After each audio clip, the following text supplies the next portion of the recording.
os horários mudam, a rotina é diferenciada. Então, eles citaram, por exemplo, Cebolinha citou que o horário dos filhos, o horário dos pais, que continuam trabalhando em casa, tem uma dificuldade de alinhar mesmo. A mãe de Lagartixo destacou, por exemplo, que ela tem um horário fixo de home office que se inicia às 8 horas da manhã. Então, é preciso que ela cumpra, né, essa rotina para depois iniciar o acompanhamento.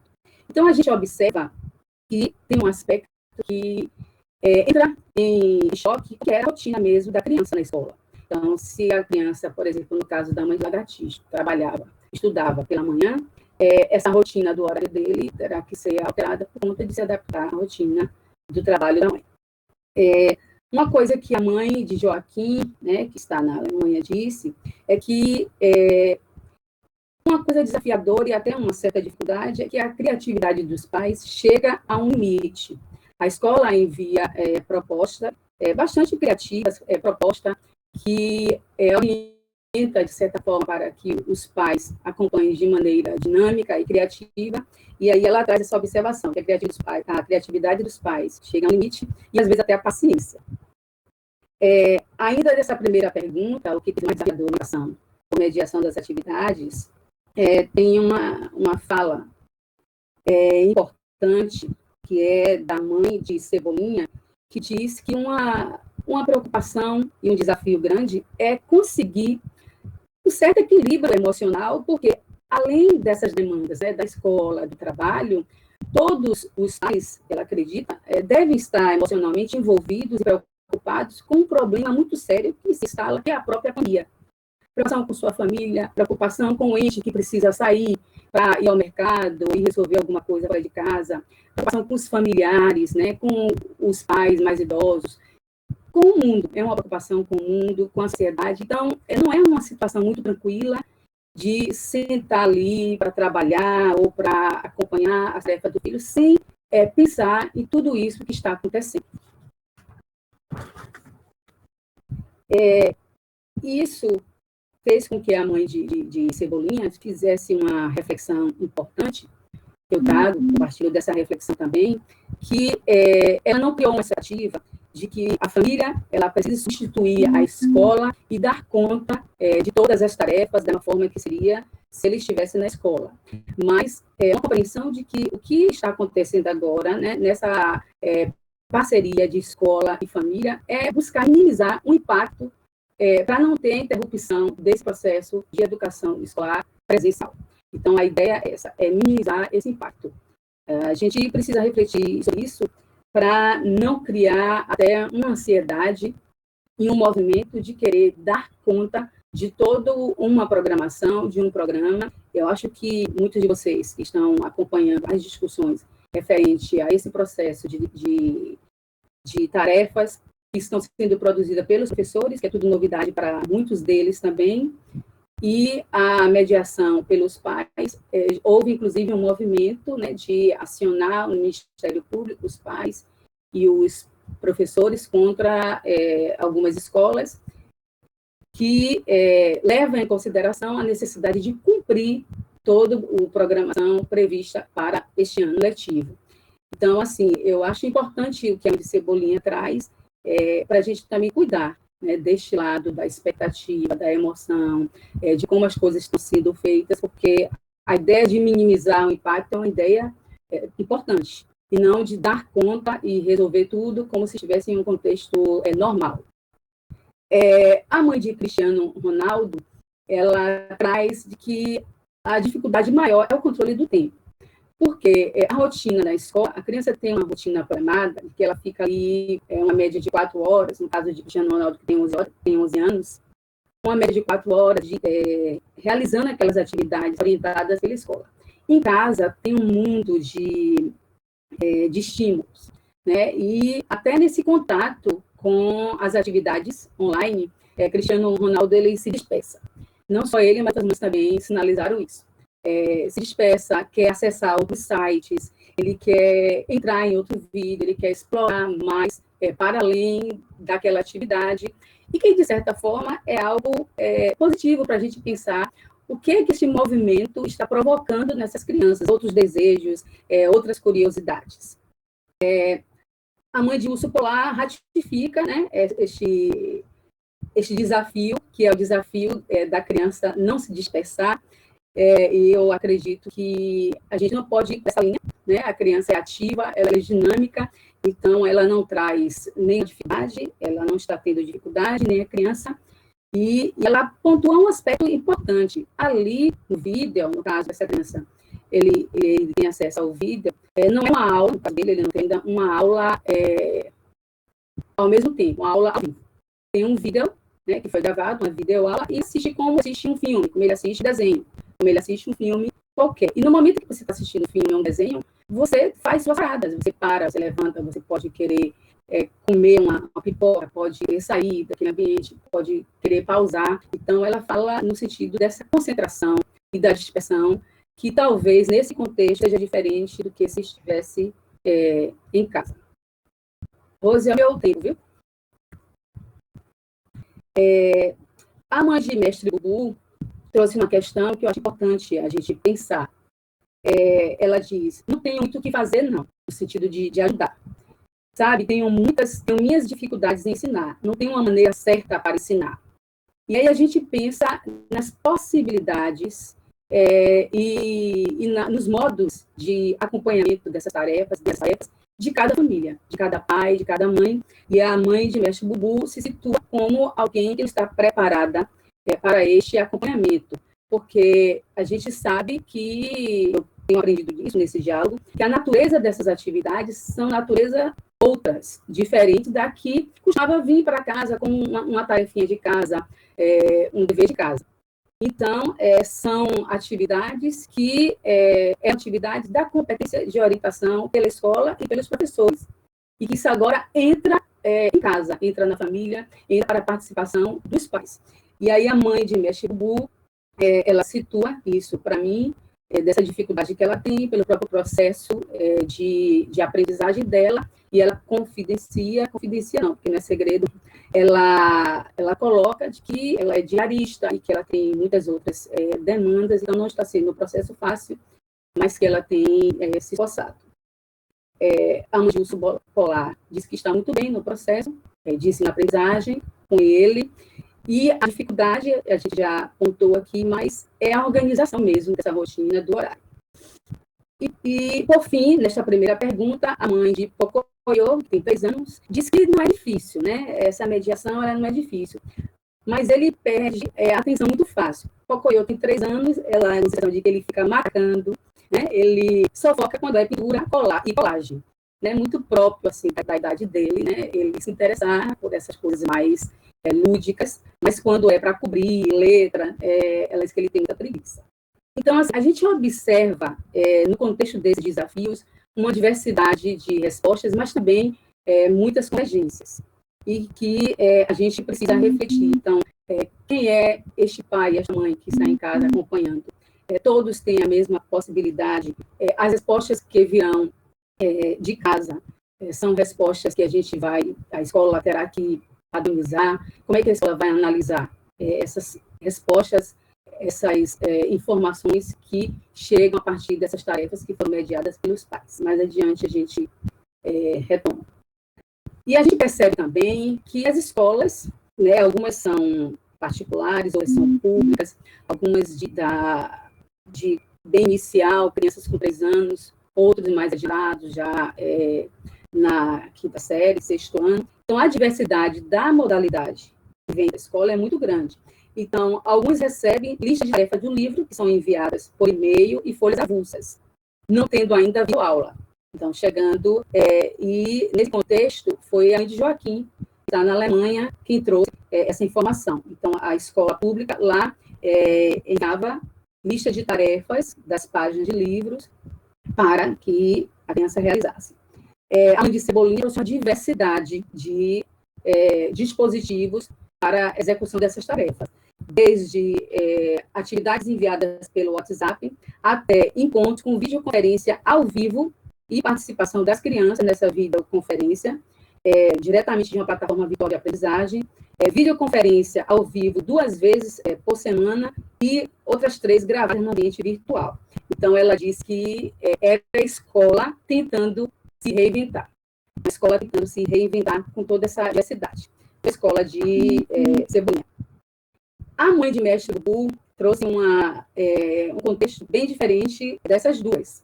A gente vê como é interessante essa diversidade e também a preocupação. Eu vejo que a gente não pode pensar a escola como um espaço que não está fazendo a sua parte. A escola tem se movimentado bastante nesse sentido, e eu achei muito bom a fala da mãe de mestre Bubu, quando ela diz o seguinte: não tem enviado por internet, não tem enviado atividade através de videoaula. A moça que ajuda a professora, né, auxiliar, traz aqui em casa.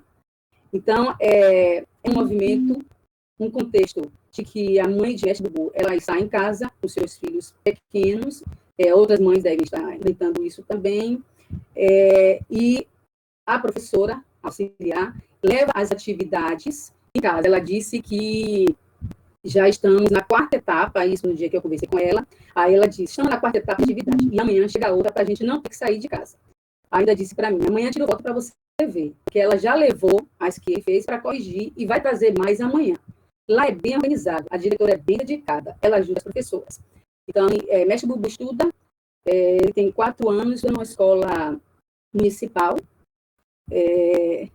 e essa mãe que relatou para a gente que ela não tem como ajudar, que ela tem muita dificuldade, ela está atenta, ela conversou, ela trouxe algumas inquietações dela e trouxe também, vamos ver na outra pergunta, como ela está participando desse processo.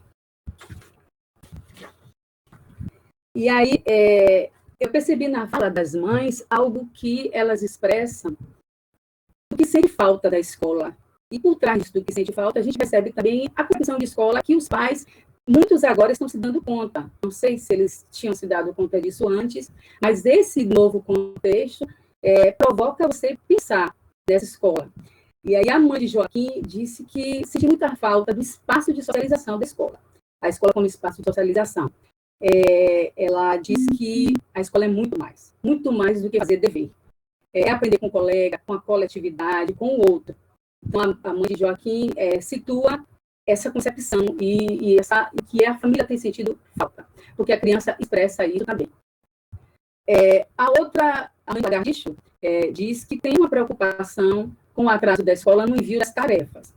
Então, ela fez um movimento, ela é coordenadora pedagógica, de pegar os objetivos de aprendizagem para a série de Lagartixo, que a escola enviou no começo do ano, e ela está, de forma autônoma, produzindo a atividade de acordo com o objetivo. Então, a gente percebe também aí uma preocupação, né, dessa mãe nessa criança cumprir esses objetivos, dar conta dessas aprendizagens. Ela, na síntese, depois a gente pode retomar esta inquietação da mãe, essa preocupação referente à quantidade de atividades de envio pela escola. A mãe de Cristiano Ronaldo fala da inquietação dele, fala dos estímulos, em casa, lá, TV, outros sites, e a escola tem algo que conseguir fazer com que essa criança fique aliada. Ela enfatiza. Na escola ele consegue ficar sentado numa cadeira durante 4 horas. Então, é outra questão a gente pensar também. Eu acho que é um momento de a gente perceber que essas aprendizagens estão ocorrendo em casa, que eu acredito que elas têm de alguma forma, mesmo sem ser sentada de 4 horas. E a mãe de Eurice não tem aquela coisa como que na escola. A coisa animada, tem ânimo de olé, a criança fica animada aí, porque chorou quando não tem mais onde para ir para a escola. Então, assim, a escola como um espaço de animação, um espaço lúdico, um espaço de desejo que a criança, Pocoyo, que tem 3 anos, quer estar lá, deseja estar lá. E, por fim, nesse momento de concepção de escola que a família sente falta, a mãe de Cristiano Ronaldo disse: o que vejo é que ele sente muita falta da escola, porque pergunta sempre quando estarão as aulas. E eu estou achando isso, assim, muito importante, né, que os pais façam essa reflexão e tomem essa consciência da importância, né, desse espaço para a criança. A segunda pergunta foi: o que os pais têm aprendido com eles ou a partir desses dias no contexto das atividades escolares?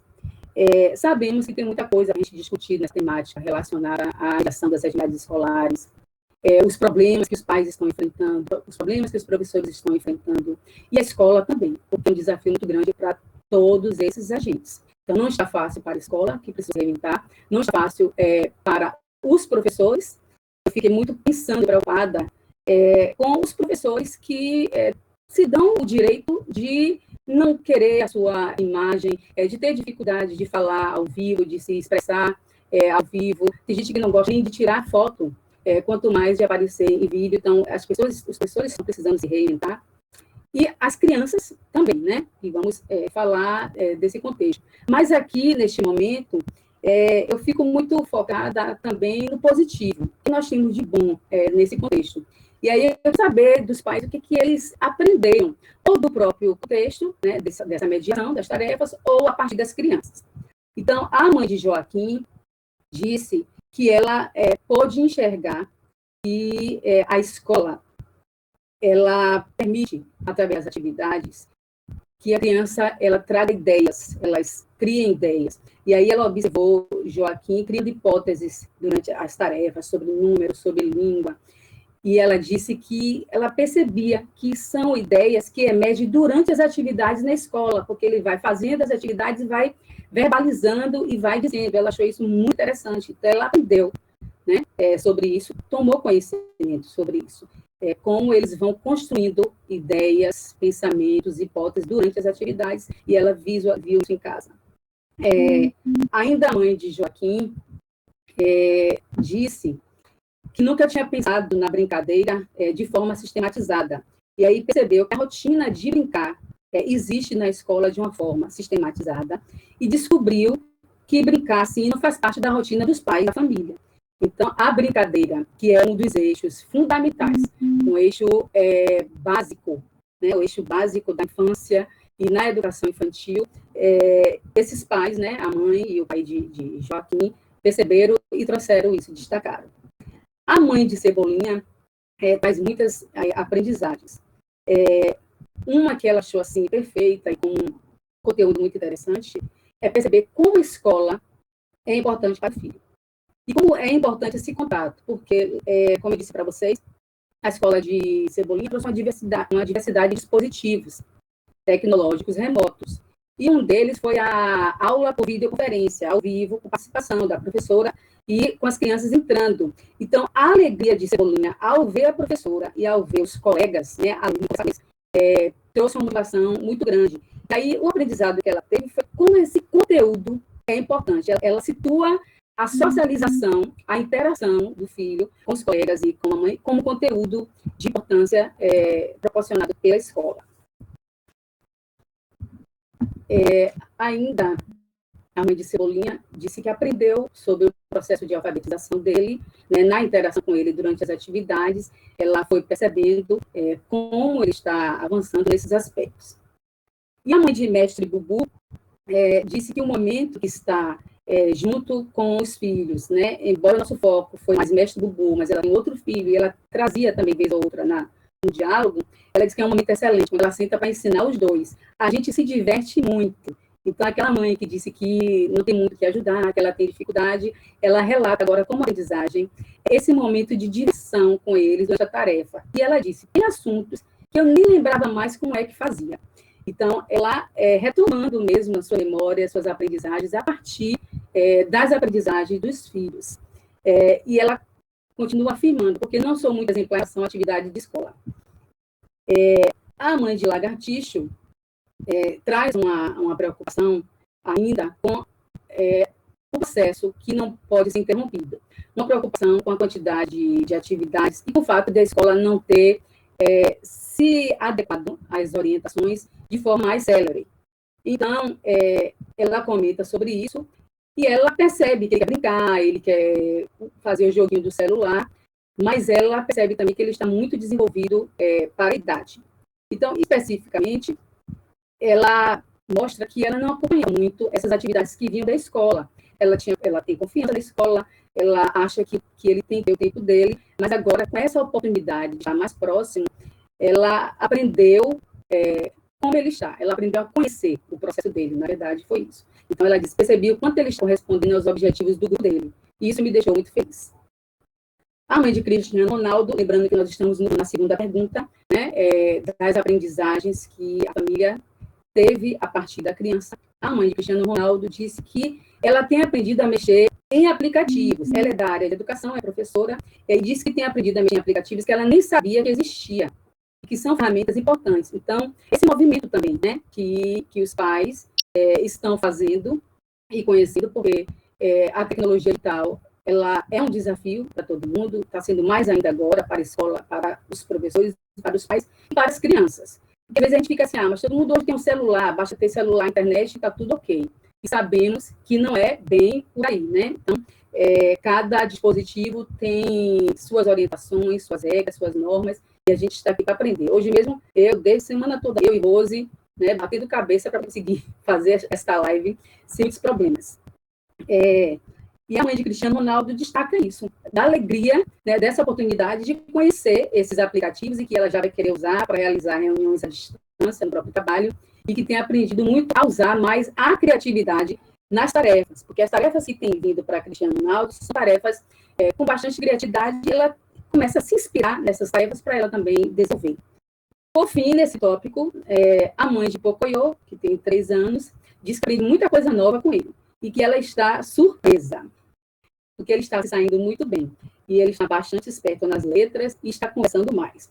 Então, é uma percepção que ela tem do envolvimento dele nessas tarefas. Ainda tem tempo, Rose? Rose? Só um minutinho. Oi, tá me ouvindo? Ainda tem tempo?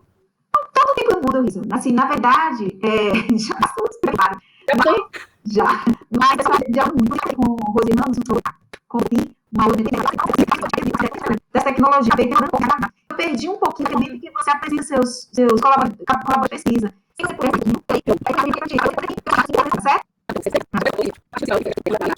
Que eu estabeleci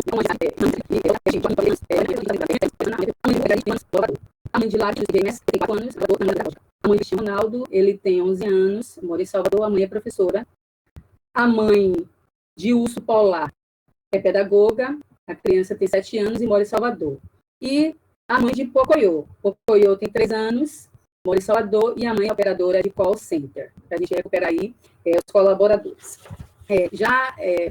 Caminhando para o final, a última parte, para sintetizar, eu perguntei às mães o que está sendo mais desafiador para a criança. Eu pedi que as mães tentassem perceber isso ou até ouvir, porque às vezes a criança está realizando a tarefa e ela verbaliza algo relacionado à tarefa, ou como ela está se sentindo naquele momento. Então, nós tivemos informações assim, que Joaquim, por exemplo, ele reclama muito da falta de rotina. Ele gosta da rotina na escola, e ele reclama muito da falta dessa rotina. A de Cebolinha trouxe um dado importante, porque Cebolinha, o acesso à tecnologia para ele demorou muito. Ele demorou, assim, comparado com as crianças da turma dele, ele não estava acostumado a essa interação com tecnologia. Então, navegar no computador, navegar na plataforma, porque ele teve pouco acesso a isso, né, antes do ingresso na escola. Então, a mãe entrou no processo de orientação mesmo, de acompanhamento com ele, ensinando a abrir microfone, ensinando o tom de voz que ele precisa falar, ensinando a utilizar e mexer nos aplicativos. A mãe de Cristiano Ronaldo, que ele não acha nada difícil, né? Mas tem um aspecto que é importante também, para a gente pensar, porque Cristiano Ronaldo é uma criança que não gosta de foto e não gosta de ser filmada. Então, assim, há algumas atividades, eu vi alguns pais dizendo que a escola pede para que a criança execute em casa, com a mãe, com o pai, com a avó, e que grave para enviar. E aí tem 2 questões aí para a gente pensar depois. Primeiro, que é a questão do desejo da criança. E segundo, da autorização. Então, são questões éticas também. A minha imagem, né, e a minha fala, ela precisa ser autorizada. Então, é até uma coisa para os professores e a escola pensarem e ter cuidado com isso. Eu achei muito legal, de Cristiano Ronaldo, trazer isso para a gente, uma informação, para a gente contextualizar aí, nesse novo momento de mediações, essas tarefas que solicitam que a família grave a criança executando alguma tarefa e envie essa tarefa. E a mãe de Pocoyo diz que ele não fica focado no estudo como a escola poderia proporcionar. Ela traz essa fala que ela percebe, Pocoyo tem 3 anos, ela percebe ele reclamando, ele se inquietando, E aí ela traz esse comentário que é importante.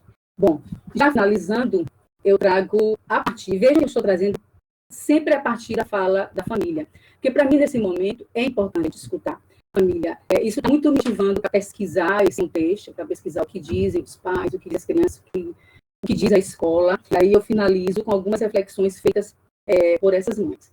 Então, a mãe de Cebolinha diz que esse processo de aprender em casa da mesma maneira, se as crianças tivessem ido para as aulas presenciais, a gente sabe que é outro processo, é um processo diferente.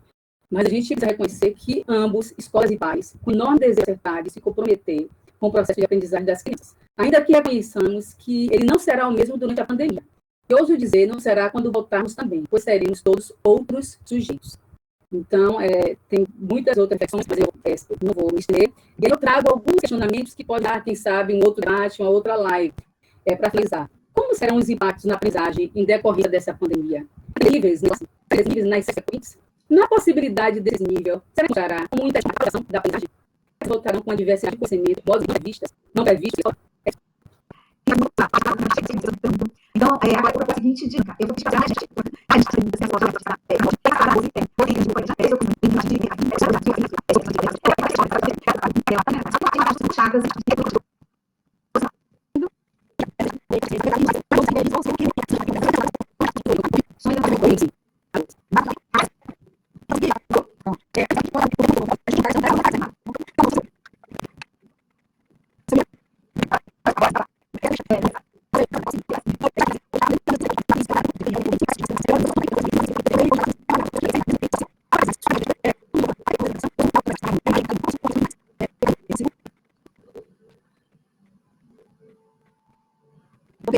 compartilhando ecrã, é isso, Lapa, que eu lanço a imagem aí?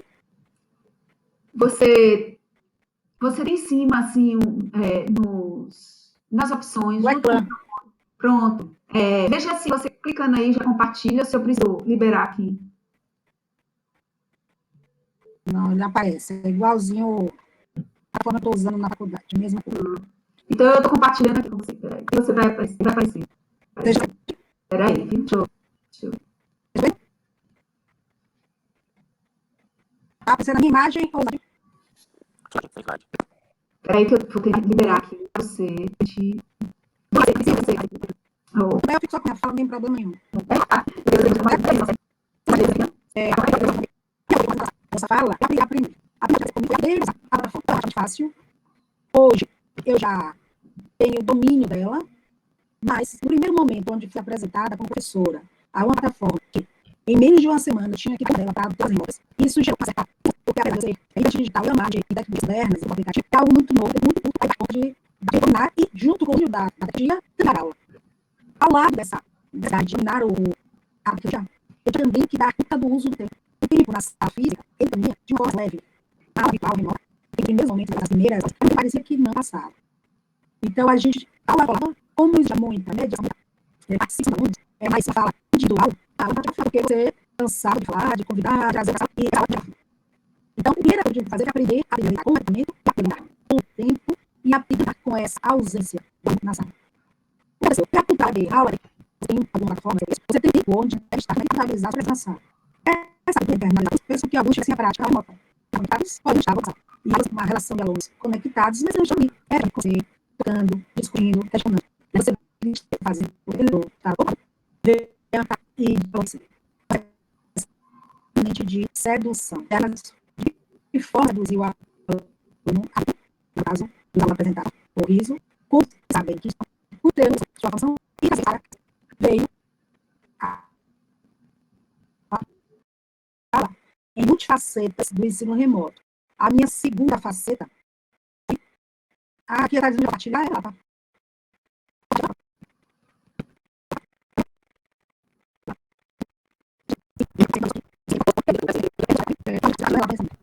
Agora seguinte, só examinando aquela.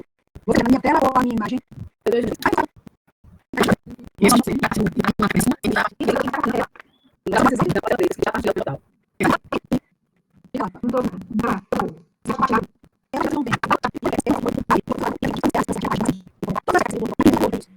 Ensinando passo a passo e isso bastante a nossa vida de professor nesse espaço virtual. Nós recebemos alguns videozinhos da instituição que eu trabalho, mandou alguns vídeos tutoriais, mas a gente não tinha ainda, naquele momento, uma pessoa mediando o aplicativo. Eles depois o caminho para a plataforma, mas nos primeiros dias nós aprendemos sozinhos e depois aprendemos com o outro. O outro foi o colega de trabalho, o outro foi o aluno que também aprendeu alguns macetes e dividiu conosco, o outro também foi olhar esse adjunto do virtual e como fazer uso da aprender a plataforma que naquele momento estava sendo o instrumento de mediação entre o professor e o aluno. Depois desse momento de aprender com o outro, veio o X da questão, que é a aula em si, né? A aula acontecer no ambiente virtual, o ideal era, você tem aquela ideia do ideal, todo mundo estará conectado, todo mundo hoje tem celular, todo mundo tem internet, todo mundo acessa. Isso é o ideal e é um mito. De fato, o real é que nós temos muitos alunos que têm apenas o celular para o acesso à internet, não tem computador, não tem tablet, e esse celular nem sempre tem uma memória que comporte o aplicativo. E aí, rodar o programa dentro do celular foi um problema que nós enfrentamos. Os alunos não tinham como acessar o programa. Outro problema que enfrentamos foi a impossibilidade de alguns de lidar com a tecnologia. Alguns, nós tínhamos que fazer um passo a passo bem detalhado de como baixar o programa, se cadastrar, acessar e fazer uso disso. E esse tipo de orientação, muitas vezes, acontecia durante a aula. Então, a aula ela era mediada pelo conteúdo que tinha que ser trabalhado e também por orientações de como acessar o equipamento, né, o sistema. A outra coisa que ficou muito clara com essa aula remota é algo que a gente sabe, mas que a pandemia deixou escancarada, que são o grande fosso da diferença social, do poder aquisitivo, dos bairros, onde chega essa internet. Quem é esse aluno? Que internet ele paga? Que internet ele tem acesso? Qual a velocidade dessa internet que chega lá? Então, com a pandemia e com a aula remota, esse fosso social foi revelado de uma forma mais escancarada. E aí a gente começa a ter relatos de alunos dizendo que durante a aula não conseguem ficar conectados, que a conexão cai, ou que eles têm dados remotos, dados móveis, e esses dados móveis não dão conta de ficar o tempo todo conectado durante a aula. Então, você vai percebendo problemas sociais sendo revelados por conta de uma pandemia que nos convidou, nos forçou a ficar isolados, e que, em pleno século XXI, a gente imagina que a internet chegou para muitos, ou todos, e que o aplicativo e os aparelhos estão na mão de todo mundo, no senso comum é isso que todo mundo acredita, mas na hora que você vai para a prática, você percebe que nem todo mundo tem acesso a tudo, mesmo aqueles que estão fazendo uma universidade particular. Aí, nesse momento, eu, também participando de lives, tive acesso a um documentário que eu achei extremamente importante, usei ele, inclusive, como material para fazer a avaliação com eles, porque a gente também passou pelo momento de avaliação. Então, chama-se Freenet, de 2016. Eu recomendo que quem não assistiu, assista. Nesse documentário fala como é desigual a distribuição de internet no mundo, não apenas no Brasil, mostrar realidades gritantes dentro de um mesmo bairro, por conta da favela e do bairro que está ao lado da favela, mostra realidades de pessoas que deixam de vender produtos na Amazônia porque não tem uma forma de comunicação que facilite isso. Mostra várias realidades sociais. Esse documentário veio a calhar para 2020, apesar de ter sido produzido em 2016. E é um documentário que eu identifiquei o perfil de meus alunos ali. E aproveitei ele para fazer uso em uma avaliação, porque em meio a todo esse processo, o ritmo da instituição se manteve. As aulas e as avaliações. O que é que foi positivo nesse processo? Nós tínhamos antes um modelo de avaliação que era unificado. Com o isolamento, nós tivemos a condição de ter avaliações personalizadas, que tivessem o perfil da turma e do professor. Isso foi um ganho. No meio de todas essas perdas, nós tivemos esse ganho. E com esse ganho, eu me apropriei de vídeos para dialogar com conteúdos e pedir que eles respondessem. E para a disciplina de políticas públicas e educação, que é uma das disciplinas que eu ministro, eu apresentei esse documentário e, junto com ele, eu fiz várias questões associadas a documentos legais nossos, né? A LDB, a Constituição, a UECA, para que, junto, houvesse uma reflexão a partir da legislação e a partir desse documentário. Por que eu estou trazendo isso?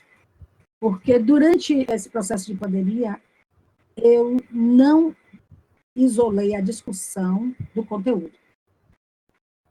Eu trouxe todos os conteúdos fazendo correlação com o momento de pandemia, porque a gente não está vivendo numa bolha, não dá para eu sentar aqui, dar aula de um determinado conteúdo e esquecer que está um monte de gente com máscara, um monte de gente morrendo por falta de equipamento, um monte de gente morrendo por falta de acesso.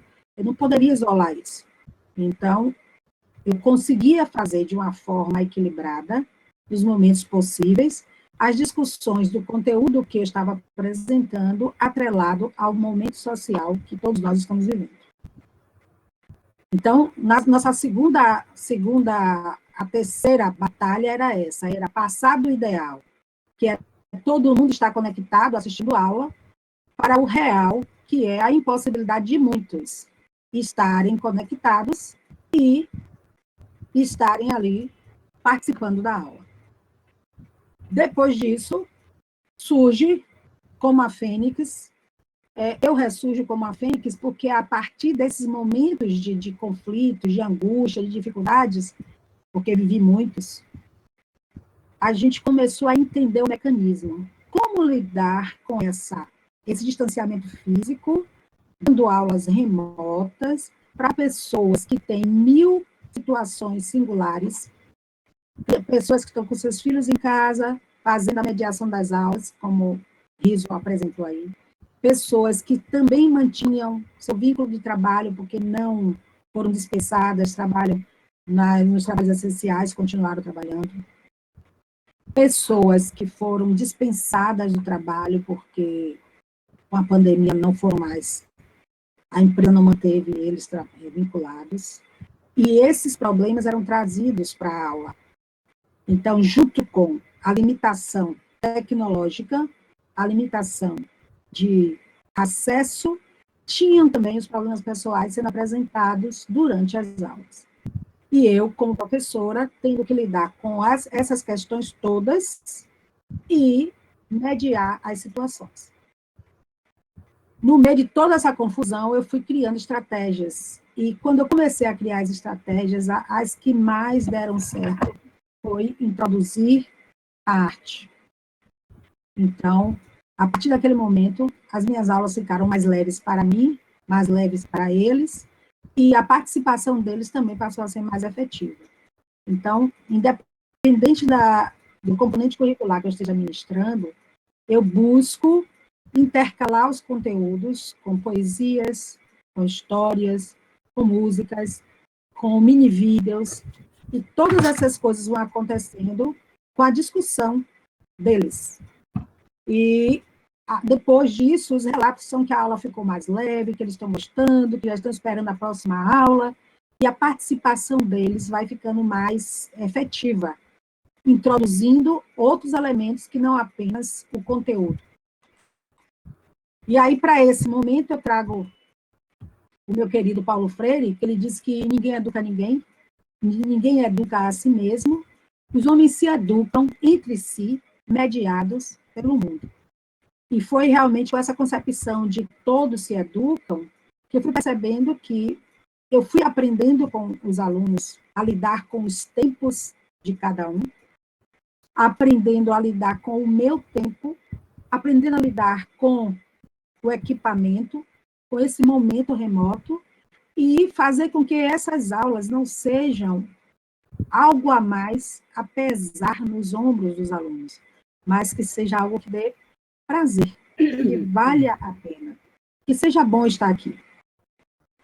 E aí eu fui fazendo isso, e num dia eu levei uma música, cantei com eles, eles amaram, e essa música eu vou fechar minha fala cantando para vocês. Por quê? Porque eu entendi que essa música trazia tudo a ver com esse momento que nós estamos vivendo, que é Trembala, de Lua Santana e Ana Vilela.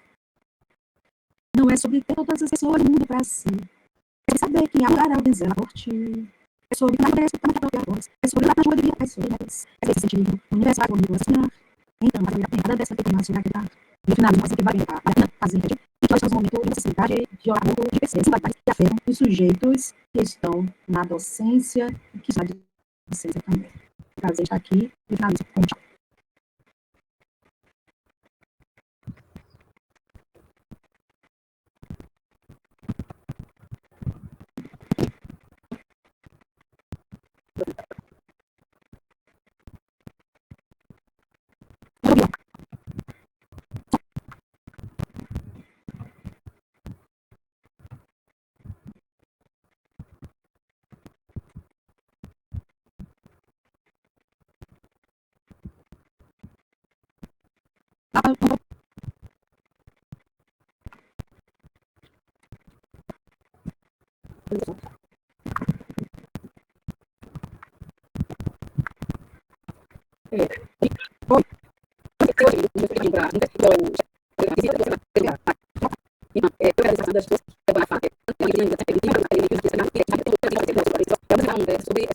Alegre, esse sentimento de que a está do outro lado, né? Mas eu não sei ter da criança, atualizar sobre o acessório, por ela aprende geração de sentimento de afastamento da escola, é uma que se sente lindo, é grande, se sente a dança da escola neste momento. Então, assim, a gente não é muito da emoção, mas deve ser a partir dessa confiança, sente, quando essa fala da escola, essa fala rotina, mas também faz para mais serviço, foi um sentimento deste momento, eleição da escola, eleição da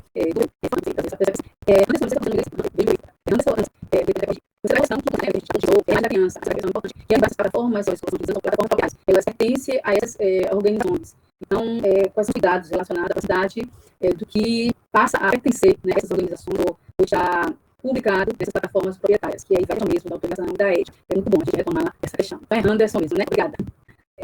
E Niclésia, que traz também para a gente pensar que tem as aprendizagens. A gente está focado na aprendizagem de ensino, na aprendizagem da da escola. Então, você com isso, que não você os pais também facilitem para outras, né? Você vai ser pai nesse momento. E o importante é só que para os pais, não tem uma questão de nem porque faz uma comunicação, é muito difícil, que é função de virar, está legalmente para os seus filhos. Muitos pais tinham essa oportunidade para a gente, ou para outras, nos encaminhos dos filhos da escola, mas no momento de desafio, são as a escola, o trabalho dos pais, a ocupação para a casa, a ação família. Então, a última colocação mais das maneiras de consideração de atividade, né? Atividades na escola municipal. Então, obrigada, Marilda, por estar acompanhando também. E é isso. O que houve mais, eu usei mais atividade, agradeço a participação de vocês. É isso.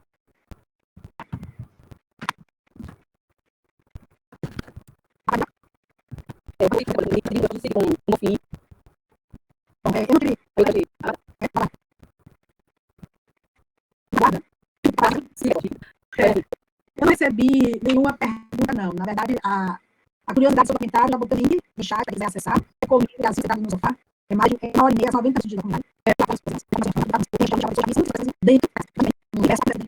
Eu não falei para os gatos da sala, para trabalhar. Eles ficam na porta, comiando, pedindo para entrar.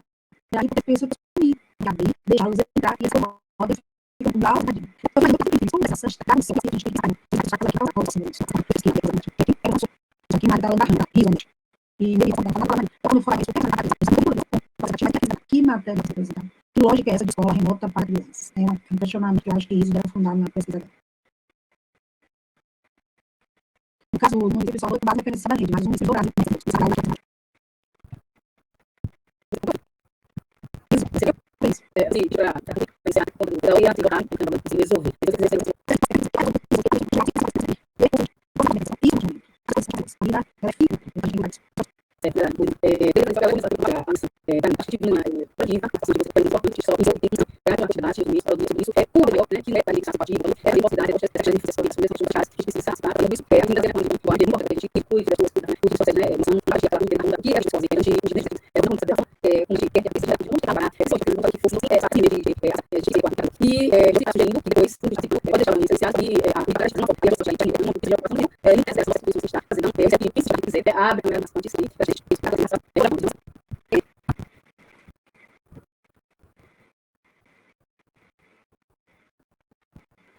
Pronto.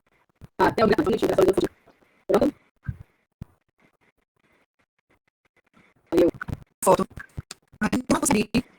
Eu saí, apareci. Deixa eu ver.